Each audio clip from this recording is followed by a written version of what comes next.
नमस्कार छात्राओं। आज हम अपने द्वितीय वर्ष हिंदी साहित्य की कक्षा में रीतिकाल के बारे में पढ़ेंगे। रीतिकाल वह काल था जो हम कह सकते हैं भाषा साहित्य के निर्माण में युगीन वातावरण का विशेष योग होता है, क्योंकि युगीन वातावरण राजनीतिक हो, सामाजिक हो, सांस्कृतिक हो, साहित्य और कला के मूल्यों द्वारा निर्मित होता है। यहाँ हम जब रीतिकाल की चर्चा करते हैं तो रीतिकाल की चर्चा करते समय हम देखते हैं कि जब उस काल में जो साहित्य रचा गया था उस साहित्य के ऊपर कौन कौन सी परिस्थितियों का प्रभाव पड़ा था। इस दृष्टिकोण से हम जब देखते हैं तो रीतिकालीन अवस्था में चार जो स्थितियां थी उनका प्रभाव जो था वो साहित्य पर पड़ा था। पहली अवस्था थी राजनीतिक अवस्था, दूसरी अवस्था थी सामाजिक अवस्था और तीसरी सांस्कृतिक परिस्थिति क्या थी साहित्य के सृजन में, और चौथा जो था वो साहित्य एवं कलाओं की क्या स्थिति रही थी। तो जब हम रीतिकाल की बात करते हैं तो पहले हम बिंदु पे आते हैं कि राजनीतिक अवस्था उस समय की क्या रही थी।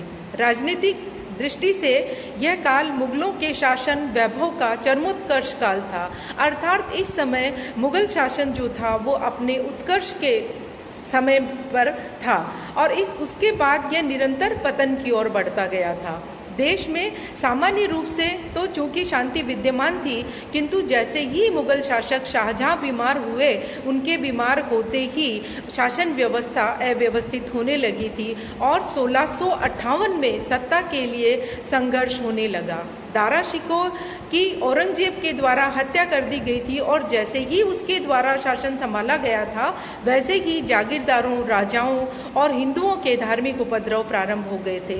जहां शासन व्यवस्था में राजाओं के मध्य जब या पारिवारिक संघर्ष जब उपस्थित हो जाता है तो शासन व्यवस्था चरमराने लगती है और स्थितियां नियंत्रण से बाहर होने लगती है, और ऐसा ही मुगल शासकों के साथ होने लगा था। इस प्रकार हम देखते हैं कि औरंगजेब के पश्चात उसके पुत्रों के बीच में शासन की संभालने को लेकर के संघर्ष होने लगे थे और इस संघर्ष की स्थिति में हम देखते हैं कि जब उसका द्वितीय पुत्र गद्दी पर बैठा, चूंकि वह बहुत उदार था, लोगों के प्रति उसकी जो भावनाएं थी वो उदारतापूर्ण थी, किंतु हम देखते हैं कि धीरे धीरे वो इस स्थिति को बहुत लंबे समय तक नहीं संभाल पाए थे, क्योंकि वो लंबे समय तक जीवित नहीं रहे थे। उनके बाद धीरे धीरे मुगल साम्राज्य का पतन प्रारंभ होने लगा और शासन स्थिर नहीं रहा, शासन व्यवस्था में अस्थिरता विद्यमान होने लगी थी और यही स्थिति हम देखते हैं कि केंद्रीय शासन में हमें दिखाई देने लगी थी। जहाँ तक हम देखते हैं कि विभिन्न प्रदेशों का प्रश्न था कि रीतिकाल की जब रचना की जा रही थी तो विभिन्न प्रदेशों में क्या स्थितियाँ थी और उन प्रदेशों में कैसे स्थितियाँ विद्यमान हो रही थी, क्योंकि जितने भी अन्य प्रदेश थे उन अन्य प्रदेशों में हम देखते हैं कि जो शासक थे, जो राजा लोग थे, वे लोग अपने जीवन को पूर्णतः विलासता के में ढाल चुके थे और उस विलासता के कारण वो अपने ही व्यक्तिगत सुखों की ओर ध्यान दे रहे थे। उनको जनता से या राज्य में इस समय कौन सी स्थितियाँ, क्या स्थितियाँ उपस्थित हो रही है, इसके बारे में वो कोई विचार नहीं करते थे। हम देखते हैं कि अवध हो, राजस्थान हो या बुंदेलखंड हो, हम किसी भी प्रदेश की अगर स्थिति को उठाकर देखें तो सबकी कथाएं हमें लगभग एक जैसी दिखाई देती है, क्योंकि अवध के विलासी शासकों का अंत भी मुगल साम्राज्य के समान ही बहुत ही कारुणिक रहा है। उसी प्रकार हम देखते हैं कि राजस्थान में भी विलासता का अभाव नहीं था। हम वहाँ बहुपत्नी प्रथा विद्यमान थी, जिसमें राजाओं के एक से अधिक रानियाँ हुआ करती थी और वो उन रानियों के साथ में हरम में या अपने शयन कक्ष में ही पूरा समय व्यतीत करने। नमस्कार छात्राओं, कल की हमने जो क्लास हम कर रहे थे रीतिकालीन परिस्थितियों के बारे में हम चर्चा कर रहे थे, तो हम तकनीकी कारणों से वो पूरा वीडियो रिकॉर्ड नहीं हो पाया था।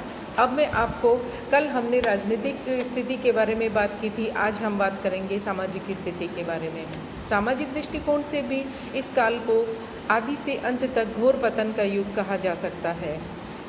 इस काल में सामंतवाद का बोलबाला था। सामंतशाही के जितने भी दोष होते हैं उनका प्रत्यक्ष या अप्रत्यक्ष रूप से जो प्रभाव होता है वो जनमानस के जीवन पर पड़ रहा था। सामाजिक व्यवस्था का केंद्र बिंदु बादशाह था और उसके अधीन थे मनसबदार, अमीर, उमराव और इसके बाद अन्य कर्मचारी।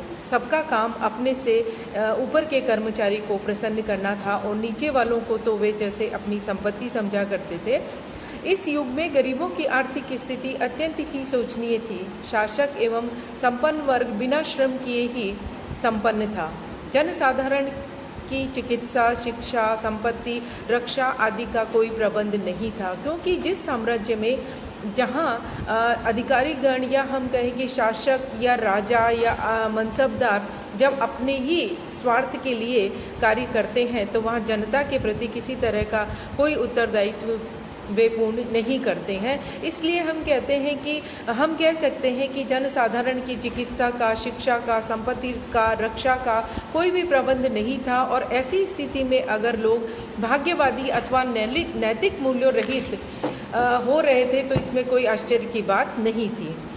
नारी को अपनी संपत्ति मानना, उसका भोग करना उनका मूल मंत्र था। अभिजात्य वर्ग के द्वारा किसी भी कन्या का अपहरण कर लिया जाना आम बात थी।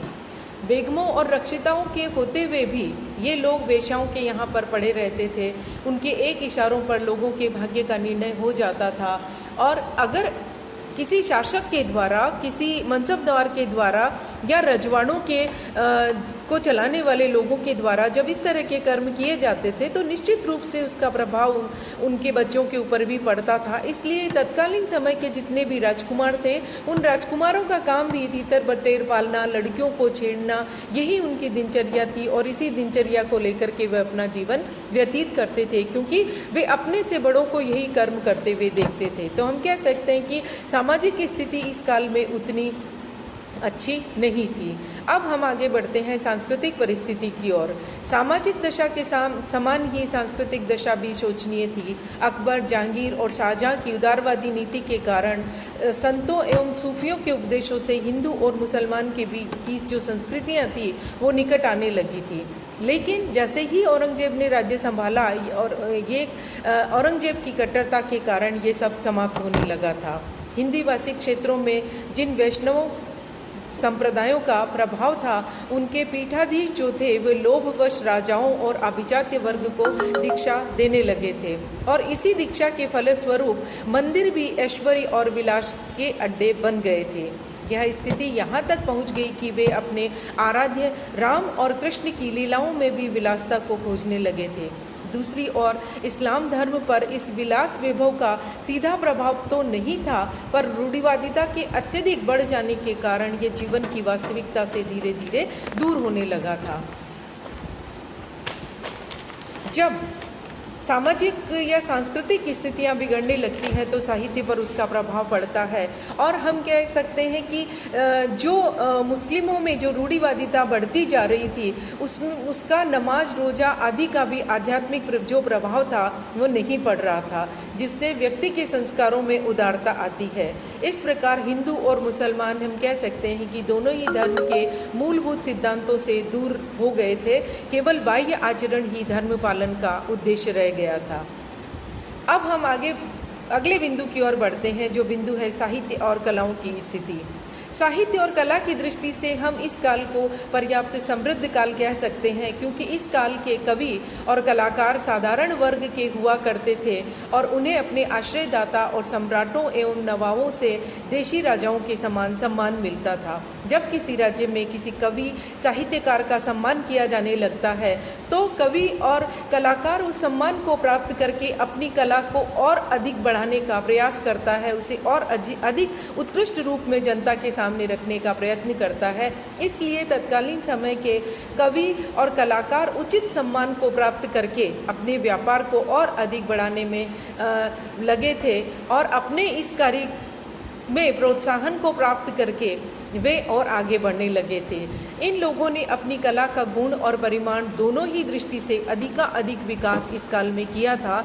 तो अब हम कह सकते हैं कि सांस्कृतिक या सामाजिक या राजनीतिक दृष्टिकोण चाहे इस काल का उत्कृष्ट न रहा हो, लेकिन साहित्यिक दृष्टिकोण से ये काल उत्कृष्ट काल कहा जा सकता है।